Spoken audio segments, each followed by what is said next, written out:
오늘 또 하나님의 말씀 우리 듣도록 합니다. 요한복음 4장 10절에서 14절 말씀 우리 함께 합니다.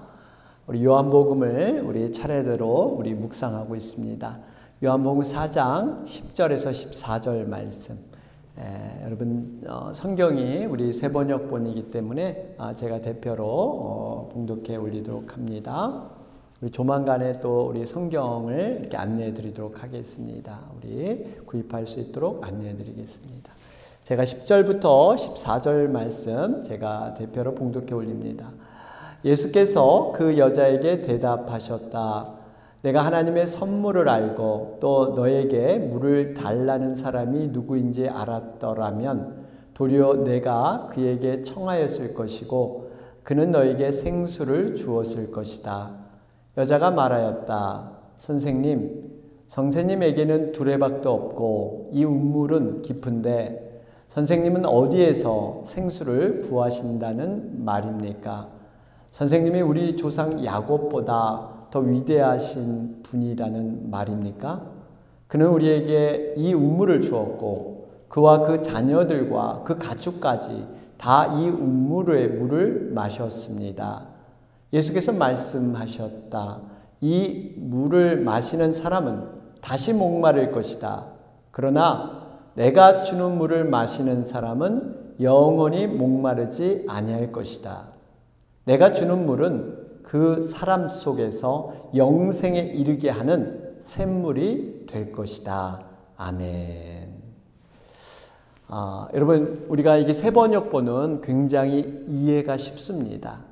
이렇게 처음 성경을 대하신 분들을 위해서 배려하는 것이고요. 또 이렇게 세번역본을 보게 되면 우리가 쓰는 그런 용어들, 쓰는 단어로 이렇게 바꿔서 많이 썼습니다. 네, 기회가 되면 이런 그 구체적인 우리가 왜 세번역본을 사용하는가, 여러분 우리 목회자 코너에도 실어놨지만 기회가 되면 다 전체 종합해서 한 번 더 설명을 드리려고 합니다. 자, 오늘 우리 3월 첫째 주일로 예배를 드리면서 요한복음 4장의 말씀을 계속 우리가 나누고 있습니다. 주제는 생명 나눔이에요. 생명을 나눠야 된다. 생명은 내가 혼자 소유하고 있으면, 혼자 붙잡고 있으면 이 생명의 가치는 점점 줄어들고 점점 소멸해 갑니다. 그러나 이 생명을 나누면 나눌수록 풍성해지고 더욱더 이 생명이 넘치게 되는 줄 믿습니다. 그래서 우리가 생명을 나누는 것 굉장히 의미가 있습니다. 지금 이 말씀의 배경을 좀 설명을 드리면 예수님께서는 섭씨 40도가 넘는 무더운 날씨 속에서 약 25마일을 걸어서 수가라는 동네에 도착을 하셨습니다.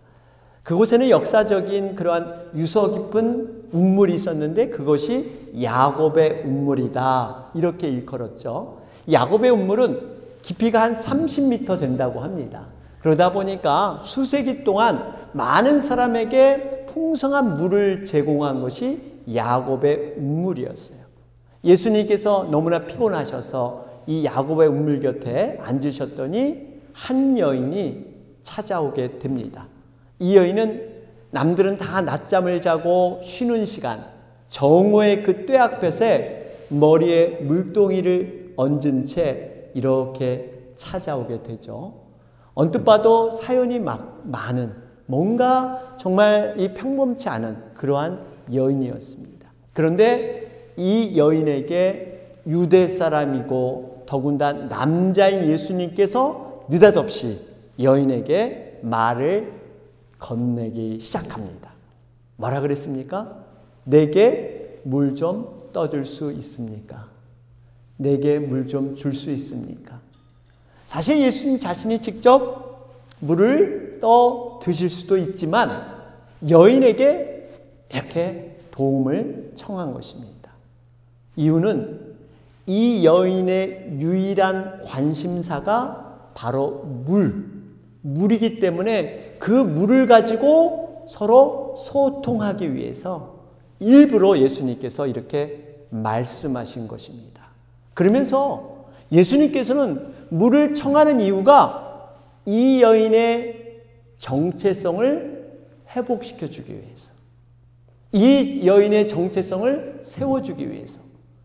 사실 이 여인은 그동안 사람들의 시선과 험담을 피해서 사람들을 아예 상종하지 않는 이런 여인이었습니다. 그런데 내게 물을 좀 줄 수 있습니까? 이 한마디가 그동안 자기가 잊어버렸던 자기의 정체성. 나도 누군가에게 도움을 줄 수 있는 그런 존재이구나. 나도 누군가가 나를 필요로 하는 존재이구나. 이것을 다시 세워주게 됩니다. 사실 이 여인의 옛날 그 생활의 모습을 보면 배경이 있었잖아요. 5 남편이 있었고 지금도 어떤 남자와 동거를 하며 살고 있지만 그 남자도 만족을 얻지 못합니다. 사람들은 이 모양을 가지고 수군거렸어요. 여러분, 이 여인도 사실 과거에는 한때 순수한 마음으로 정말 푸른 꿈을 꾸면서 백마탄 왕자와 같은 그러한 신랑감을 만날 이런 아름다운 꿈을 꾼 적이 있었습니다. 그리고 결혼해서 뭐 같은 자식들? 토끼 같은 자식들 낳아가지고 어떻게 살아요? 행복하게. 그걸 구체적으로 얘기하면 저 푸른 초원 위에 그림 같은 집을 짓고 사랑하는 님과 함께 100년 살고 싶어. 이런 꿈이 있었을 거예요. 그렇죠? 네. 우리 권사님도 결혼 전에 그런 꿈이 계셨죠? 네. 그런데 그런 꿈이 현재 이루어졌죠? 그 꿈보다 더 좋게? 예? 피부티. 예. 여러분, 우리에게도 그런 꿈이 있었잖아요. 결혼 전에. 근데 이 여인은 이런 부푼 꿈을 갖고 살았는데 현실은 그렇지 않았어요. 어떤 행복과 만족을 위해서 5 남자를 정말 이렇게 남편으로 취하고 6번째 취했지만 자기 생각대로 어떤 기쁨과 행복이 있지 않았습니다. 마치 행복의 파랑새를 끝없이 쫓아다녔지만 그 행복은 안 오고 뭔가 마음만 지쳐버린 이런 망가진 모습이 바로 이 여인의 실체였습니다. 우리는 이 사마리아 여인을 통해서 깨달아야 할 것이 있습니다. 이 여인은 단순히 남자를 좋아해서 뭔가 바람기가 많은 그런 여인이라고 단정하기보다는 비유적인 의미로 지금 쓰여 있어요. 이 여인의 모습이 결국 하나님을 떠난 모든 사람들의 모습이 바로 이 여인의 모습이라는 거예요. 하나님을 떠나서 세상에서 자신이 원하는 대로 마음껏 자신의 행복과 자신의 성취와 자신의 만족을 위해서 이것도 해보고 저것도 해보지만 결국에는 아무것도 없다. 아무 만족이 없다. 바로 이 모습을 얘기하는 거예요. 돈도 취해보고 명예, 권력, 학벌 뭐 다 해봤지만 결국엔 만족이 없다. 이런 모습이에요. 사랑하는 여러분, 우리가 하나님 안에서 어떤 무엇이 이루어져야지 하나님 없는 그 무엇이 이루어진다 하더라도 그것은 잠시 주는 기쁨이에요. 완전하지 않습니다. 우리가 하나님 안에서 정말 포도나무 되신 그 예수님 안에서 우리가 모든 삶을 살아가야 될 줄로 믿습니다. 그러면서 한 가지 우리가 영혼을 도울 때 어떻게 돕는가?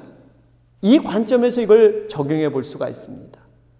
영혼을 도울 때 가장 우선되고 핵심되는 것이 물론 우리가 섬기고 희생하는 건 맞습니다. 그런데 그 영혼이 어느 정도 영적 성장이 되면 그 영혼이 다른 사람을 도움으로 말미암아 자기의 존재감을 갖고 자기의 행복감을 가질 수 있다는 거예요.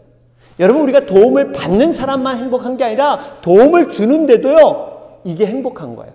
사람의 가장 좋은 행복은요, 내가 어떤 존재감을 느끼고 내가 다른 사람을 도와줬을 때 그때 가장 행복하대요. 여러분, 이 원리를 우리가 볼 때 우리가 사람을 어떻게 도울 것인가 하는 것들을 깨달을 수가 있습니다. 그리고 여기서 물을 달라 그러잖아요. 이 물이 이 여인의 관심사, 정말 내가 목마르기 때문에 어쩔 수 없이 와서 이 물을 떠먹을 수밖에 없는 이런 상황인데, 이 물이 나중에 생수로 관심을 가지면서 드디어 예수님을 만나게 하는 그런 대화의 포인트가 물이라는 거예요. 그래서 우리가 영혼을 도울 때 정말 그 영혼의 필요가 뭔가, 그 영혼의 관심사가 뭔가를 깊이 고민해 봐야 돼요. 그런데 그 고민을 어떻게 우리가 해답을 얻을 수 있을까요? 그것은 바로 기도해야 될 줄로 믿습니다. 우리가 그 영혼을 위해서 간절히 기도하면요, 하나님께서 지혜를 주세요. 그 영혼의 내면의 어려움을 보게 하시고 그 영혼이 진짜 관심 있는 것이 무엇인가를 깨닫게 하시는, 성령님께서는 우리를 생각나게 하시고 기억나게 하시고 가르쳐 줄 줄로 믿습니다. 그래서 기도가 필요한 거예요. 기도하면 내면이 보인다는 거예요. 그러면서 여러분, 우리가 정말 이 예수님과 같이 이 대화, 한마디의 대화를 통해서 이 여인의 마음 문이 열린 것처럼 우리에게도 이 대화를 잘할 수 있도록, 정말 말을 적절하게 잘할 수 있도록 기도하는 게 필요해요. 우리 여러분, 잠언서에 보면 은쟁반 위에 금사가라는 말이 있어요. 은쟁반 위에 금사가가 얹어졌다. 얼마나 적절하고 금상첨화라는 거 있죠? 완벽하게 이루어지는 그러한 말들. 여러분, 이것이 성령이 주시는 그 지혜로 여러분 이걸 깨달을 수가 있습니다. 여러분, 우리 말의 중요성은 너무나 잘 알고 있잖아요. 정말 말 한마디에 천냥빚을 갚고요, 말 한마디에 사람의 영혼이 살고 죽는. 여러분, 왜 그렇습니까? 이 말은 하나님이 말씀하신 것처럼, 이 말은 우리는 하나님의 형상을 닮았기 때문에 그 말에는 권세가 있고 능력이 있는 거예요. 그래서 이 말을 어떻게 하느냐. 여러분, 그래서 우리 잘 알지만 이 말이 마치 칼과 같잖아요. 여러분, 이 칼이, 강도의 칼에 손에 들리면 어떻게 돼요? 무기가 되는 거고, 의사의 손에 들린 칼은 사람을 살리는 메스가 되는 거예요. 여러분, 이 말 자체는 잘못이 없어요. 그 말을 어떻게 사용하는가, 그것이 바로 우리에게 있다는 겁니다. 바라기는 우리 모두의 입술이요, 정말 은혜로운 말, 긍정적인 말, 주변 사람을 기쁘게 해주는 말로서 우리가 함께 세워지길 주님의 이름으로 축원합니다. 여러분, 그러면서 예수님께서 왜 이렇게까지 소외된 땅 사마리아에 가서 그 사마리아에서도 소외된 여인, 여러분 오죽했으면 이름도 기록되지 않아요. 그냥 사마리아 여인, 아무개, 이름도 없는 여인, 그 여인을 찾아가서 이렇게 예수님이 대화를 나눈 이유가 무슨 이유였어요? 예수님이 섬기기 위해서. 여러분, 섬김이라는 거 제가 지난 시간에 말씀드렸죠. 섬김은 뭐다? 내 스스로 영혼을 위해서 아쉬운 자리로 내려가는 것. 이게 구체적인 섬김입니다. 목사님, 저는 요즘 너무 힘들어요. 내가 저 사람보다 뭐가 못나서, 내가 저 사람보다 뭐가 아쉬워서 정말 이렇게까지 해야 합니까? 이런 생각이 드시면 지금 잘하고 계시는 거예요. 우리 주님이 칭찬하시는 그러한 모습입니다. 착하고 충성된 아무개야, 너 지금 잘하고 있단다. 그 길이 바로 내가 갔던 십자가의 길이고, 그 길을 너가 잘 따라오면 내가 영화로운 면류관을 너에게 줄 것이다. 사랑하는 여러분, 바라기는 우리가 아쉬운 자리, 이 아쉬운 자리에 많이 내려가시기를 바랍니다. 그 길이 예수님의 그 십자가의 길, No cross, no crown.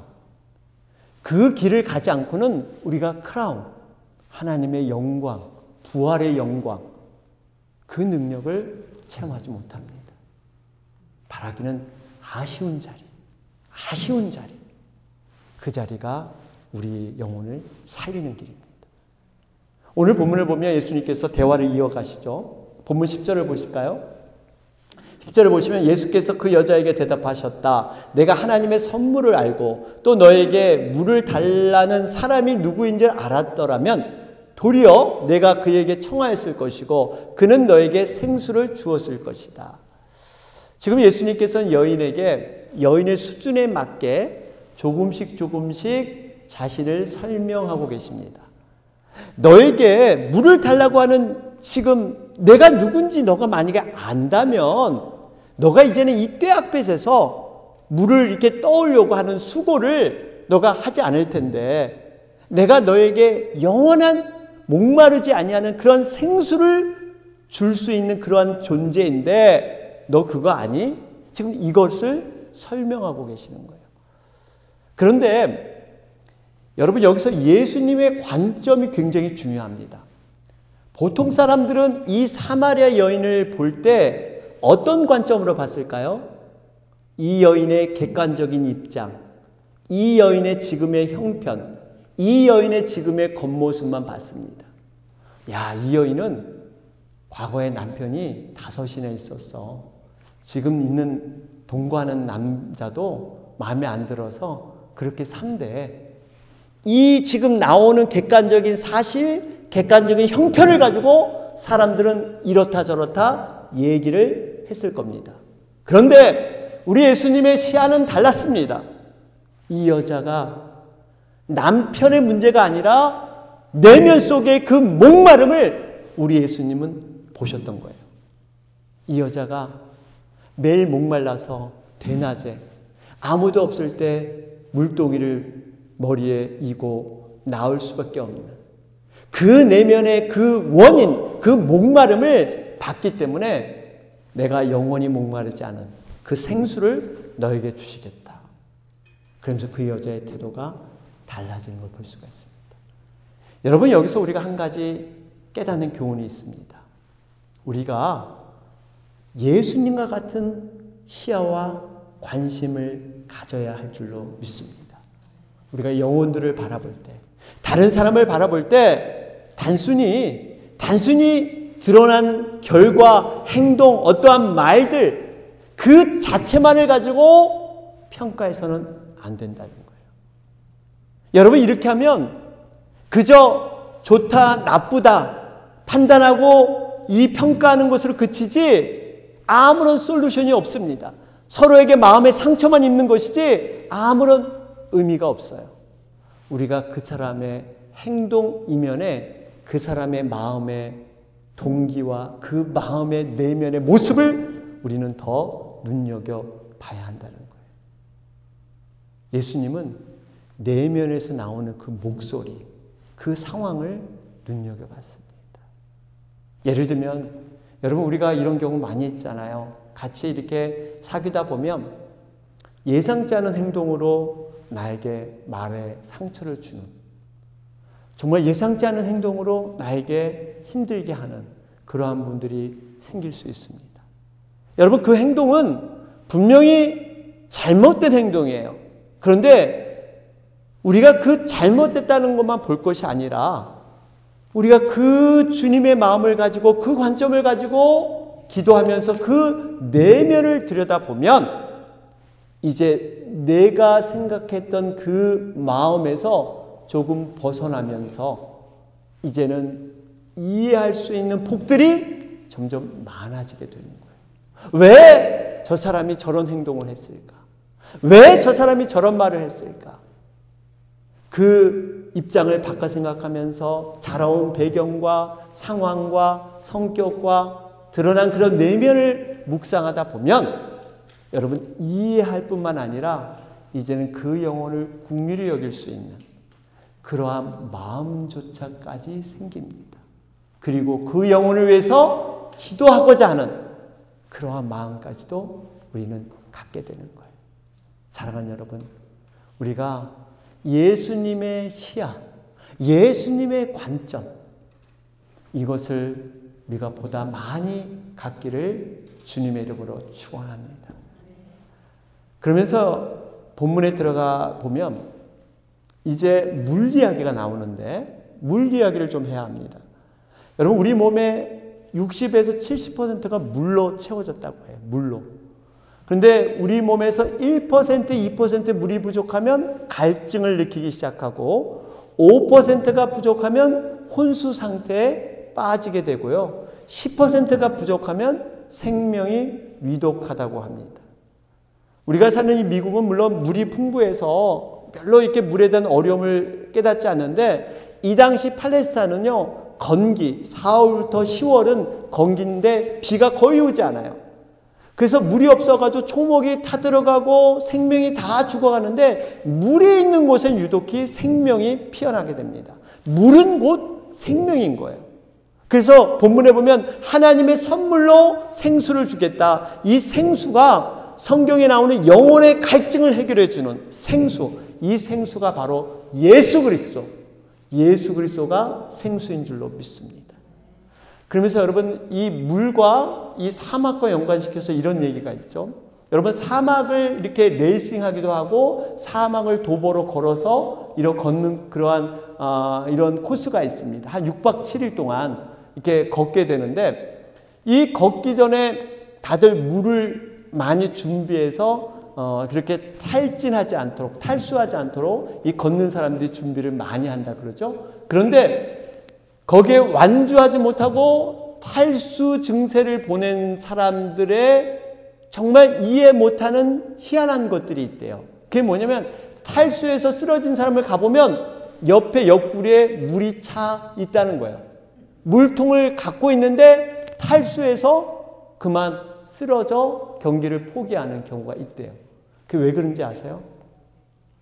사람이 걷겠다는 그러한 강박관념, 이 걷는데 몰두하다 보면 몸에서 지금 물을 필요로 하는데 머리로는 그것을 인지하지 못하는 어떠한 선을 넘어버린대요.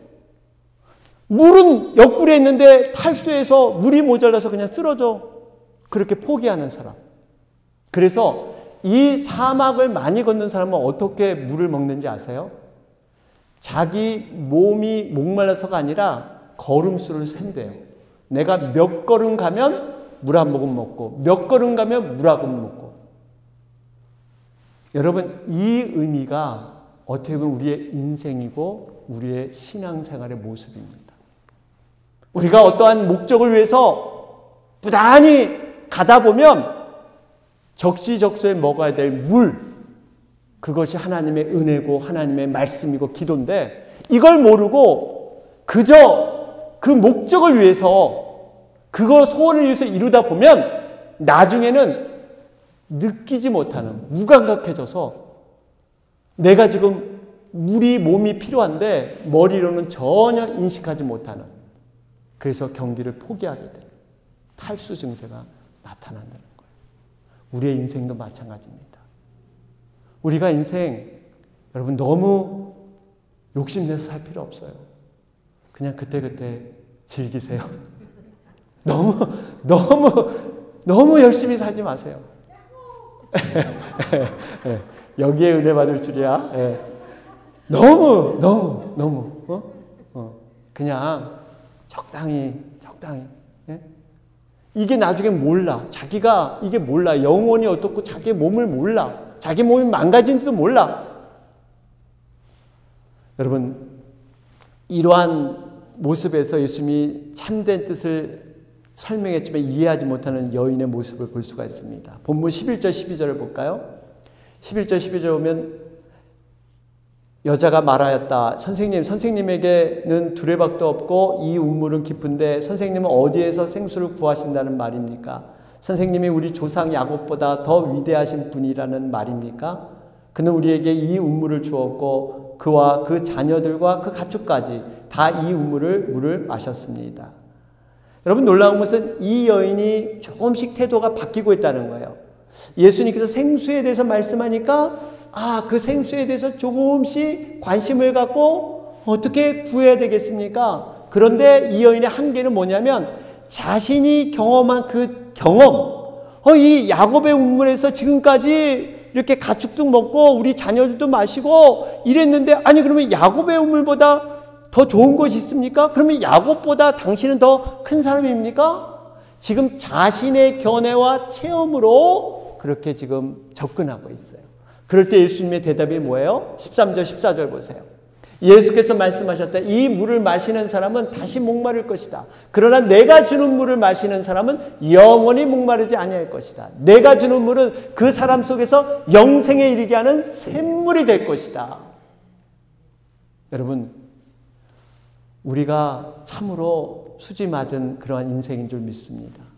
우리에게 영원한 생수, 우리 주님, 예수님을 알고 있다는 게 얼마나 귀한지 몰라요.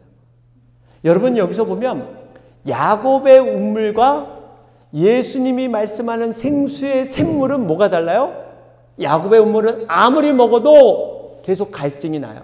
그때뿐만 목마름이 해결되지, 그러나 우리 주님이 주시는 영생에 이르는 샘물은 한 번 마시면 영원히 목마르지 않을 줄로 믿습니다. 여러분, 운물과 샘물의 차이가 무엇일까요?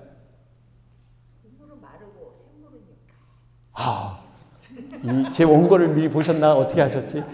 그렇죠.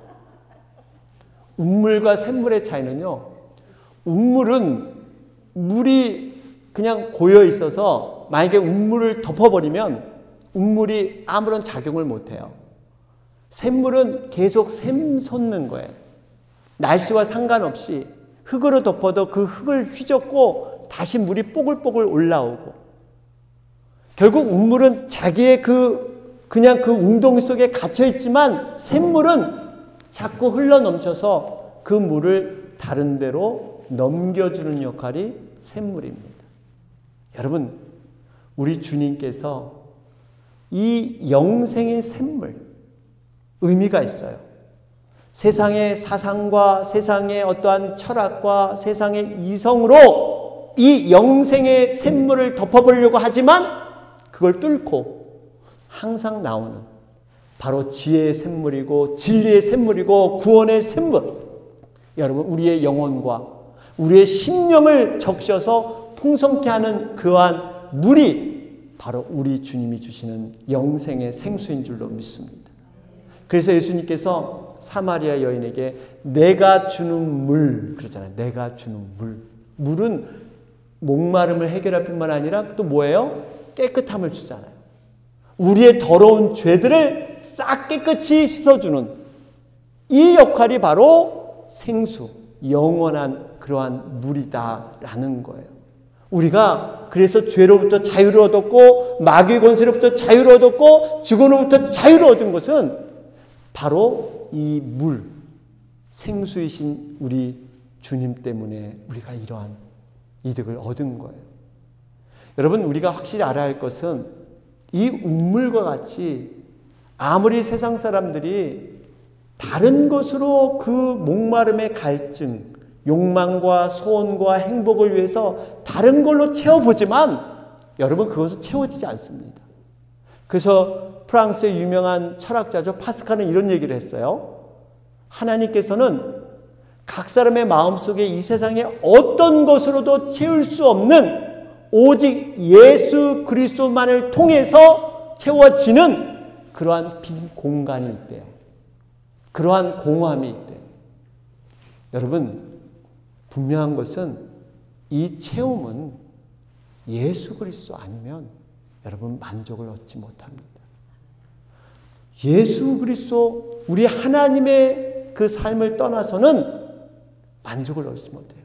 이스라엘 백성이 과거에 그렇게 살았잖아요. 하나님을 떠나서 그들이 마음껏 자기의 샘물을 파서, 우물을 파서 그걸로 먹고 살아보려고 노력했습니다. 그런데 우리 하나님은 뭐라 그러냐면 너희들은 물을 터진 웅덩이에 가두는 그러한 형편이다. 여러분, 터진 웅덩이에 아무리 물을 채워도 소용없습니다. 담기질 않아요. 그게 예레미야 2장 13절 말씀이에요. 보세요. 참으로 나의 백성이 두 가지 악을 저질렀다. 하나는 생수의 근원인 나를 버린 것이고 또 하나는 전혀 물이 고이지 않는 물이 새는 웅덩이를 파서 그것을 샘으로 삼은 것이다. 생수의 근원 하나님을 떠났을 뿐만 아니라 자기들이 열심히 웅덩이를 팠어요. 이게 우상 숭배 아니에요? 열심히 철저히 우상을 섬겼습니다. 그런데 그것은 이미 터진, 정말 밑구녕이 없는 그러한 물이다. 여러분, 우리가 정말 하나님 안에 있다는 게 얼마나 감사한지 몰라요. 그러면서 요한계시록 21장 6절을 말씀하죠. 또 나에게 말씀하셨습니다. 다 이루었다. 나는 알파며 오메가 곧 처음이며 마지막이다. 목마른 사람에게는 내가 생명수 샘물을 어떻게 줘요? 거저 마시게 하겠다. 여러분, 우리가 정말 예수님께 구하고 매달리면 생명수 샘물을 거저 주세요. 거저 주세요. 여러분, 우리가 이 예수님의 생수를 받아 마셔야 될 줄로 믿습니다. 바닷물은 어때요? 바닷물은 당장 목마름이 해결될 것 같지만 마시면 마실수록 갈증을 일으켜요. 결국 그래서 죽게 되는, 이것이 바로 하나님을 떠난 물을 마신 자의 모습입니다. 우리가 아마 여러분 잘 아는 미국의 유명 여배우죠. 마릴린 몰로라는 여배우가 있었습니다. 굉장히 사회적으로도 말도 많고 파란만장한 삶을 살았습니다. 어렸을 때 부모에게 버려졌다고 하죠. 11번의 양부모 밑에서 11번의 그 부모 밑에서 바뀌면서 키워졌다고 합니다. 여러분 한번 어린 나이에 11번의 가정을 옮기면서 살았다고 생각해 보세요. 얼마나 힘든 삶이었습니까? 그래서 도피처로 일찍 결혼하죠. 16살에 결혼을 합니다. 결혼을 통해서 뭔가 찾아보려고. 그런데 결혼도 몇 번의 파행을 거치죠. 우여곡절 속에 1950년대, 60년대 초반에 영화가 히트되면서 한 시대를 풍미하던 스타로 발돋움하게 됩니다. 그런데 안타깝게도 1962년에 마릴린 몰러가 사망하게 됩니다. 자살하게 되죠. 그때 당시 그녀가 모았던 재산이 1960년대에 약 2억 달러라고 그래요. 2억 달러. 얼마인지 잘 계산이 안 되죠. 쉽게 근데 좀 설명을 드리면 그 당시 한국의 수출이 1억 달러였어요. 그래서 막 대대적으로 1억 달러 우리나라가 수출했다 그리고 홍보했던 시대가 바로 2억 달러 마릴린 몰러가 갖고 있던 때예요. 여러분 2억 달러 그러면 또 우리 현재 가치로 잘 이해가 안 되죠. 지금의 과거에 그때 1달러가 지금의 10달러 격이 된대요. 그러면 얼마예요? 약 20억 달러의 그러한 재산을 갖고 있는 여인이었습니다. 이렇게 성공을 하고 유명해졌지만 그녀는 여전히 우울증과 약물 중독으로 그만 36살에 자살을 하게 됩니다. 이 마릴린 몰러의 이러한 그 정신과 의사로 랄프 그린슨이라는 사람이 있었는데 이분이 나중에 자살한 후에 이런 얘기를 털어놨다고 합니다. 마릴린 몰러는 항상 내면이 비어 있어서 이 내면의 자신을 들여다보느라고 항상 거울을 갖고 다녔다고 해요. 영화를 촬영하고 사진을 찍고 시간만 나면 자신의 거울을 들여다보면서 자신의 텅 빈 마음에 대한 불안감, 거울을 보면서 자신을 찾아보려고 하는 노력들, 결국 약물에 취해서 결국 죽게 됐다. 이런 고백을 남겼습니다. 여러분 이 모습이 단순히 유명 배우인 그 마릴린 몰러의 얘기만은 아닐 겁니다. 삶에 대한 고독과 욕망의 갈증, 성공의 갈증, 이런 것이 현대인에게 모두 다 있습니다. 그런데 그 내면의 갈증은 어떤 것으로도 해결될 수가 없습니다. 그 영혼, 그 심령이 만족되는 것은 바로 생수 대신 우리 예수 그리스도, 이분을 만나야만, 그 영원한 생수를 마셔야만 다시는 목마르지 않는 그러한 영원한 기쁨을 누릴 수가 있습니다. 바라기는 여러분, 우리가 이 샘물 되시는 예수님, 샘물은 밖으로 넘쳐서 그 물을, 생명을 나눠주는 역할, 우리 자신이 이 샘물이 되어서 이 생명을 소유해서 이것을 나만 갖고 있는 우물로 그렇게 사용할 것이 아니라 샘물로 다른 사람에게 이 물을 공급하며 나눠주는 생명 나눔을 하는 그런 우리 모두가 되시기를 주님의 이름으로 축원합니다. 아멘.